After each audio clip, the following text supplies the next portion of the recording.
أرسل رسوله بالهدى ودين الحق ليظهره على الدين كله ولو كره المشركون صدق الله العظيم. اسٹیج پر موجود تمام مہمانان گرامی، صدر بار، سابق صدر بار، میرے بزرگ اور لیڈر جناب پیر نور الحسن شاہ صاحب اور کچی صاحب، علی شان صاحب، سکندر گولوی صاحب، سلمان شاہ صاحب، اور یہاں پر جتنے لوگ، اب یہ سارے ہی خواص ہیں میرے لیے، تو اس لیے میں تمام کو سلام پیش کرتا ہوں، آداب عرض کرتا ہوں۔ حضرات گرامی، یہ جو غرض و غایت ہے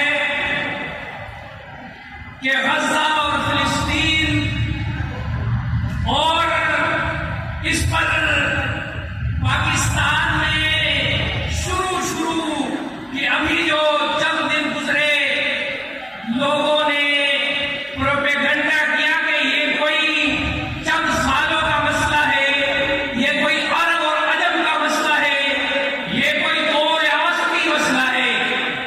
حضرات گرامی، کبھی کوئی گھر میں آ کر قبضہ کر لے، ہم اس کو قبضہ مافیا کہتے ہیں، ہم اس کو قابض کہتے ہیں، ہم اس کو ظالم کہتے ہیں، اور اگر کوئی قبلہ اول انبیاء کرام کی سرزمین پر قبضہ کر لے تو پھر کہا جائے کہ یہ دو ریاستی مسئلہ ہے۔ قدم کوئی دو ریاستی مسئلہ نہیں ہے، ریاست صرف فلسطین ہے۔ اسرائیل وہ ناجائز اولاد ہے امریکہ کی، اور امت کے لیے پیٹھ کے پیچھے خنجر گھومنے والوں نے اس کو امت پر مسلط کیا ہے۔ اس لیے میرے دوستوں اور بھائیوں، ذہن کو صاف رکھنا چاہیے، پروپیگنڈے کی نظر نہیں ہونا چاہیے۔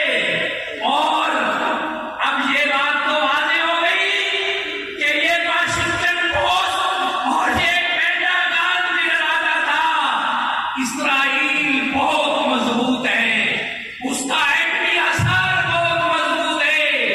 لیکن دوستوں اور بھائیوں، جب اللہ موت لے آتا ہے تو پھر ٹکریوں سے بھی اڑا کے رکھ دیتا ہے۔ حماس نے، تحریک مزاحمت نے آج اسرائیل کا پورا غرور خاک میں ملا دیا ہے۔ اس بات کی ضرورت ہے کہ امت مسلمہ، امت محمد رسول اللہ، قرآن نے وَإِنَّ هَٰذِهِ أُمَّتُكُمْ أُمَّةً وَاحِدَةً کہا ہے، اور یہ عرب اور عجم کا مسئلہ نہیں ہے، یہ کسی شیعہ سنی بریلوی دیوبندی اہل حدیث کا مسئلہ نہیں ہے، یہ کلمہ طیبہ کا مسئلہ ہے، یہ محمد رسول اللہ پر ایمان کا مسئلہ ہے۔ اس لیے فلسطین پوری امت کا مسئلہ ہے۔ میرے بھائیوں اور دوستوں، آخری بات میں یہ عرض کروں کہ حکمرانوں، غیرت کا مظاہرہ کرو اور آگے بڑھو۔ قائد اعظم رحمت اللہ علیہ نے اسرائیل کو تسلیم نہیں کیا، پاکستان کا آئین تسلیم نہیں کرتا، ریاست تسلیم نہیں کرتی، عقیدہ تسلیم نہیں کرتا، امت تسلیم نہیں کرتی۔ لہذا اسرائیل ملک نہیں ہے، اس کے مقابلہ کیجیے، اور حماس تحریک مزاحمت کا ساتھ دیجیے۔ حماس انسانیت کی بچاؤ کا نام ہے، جہاد فی سبیل اللہ، قتال فی سبیل اللہ،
اونچی آواز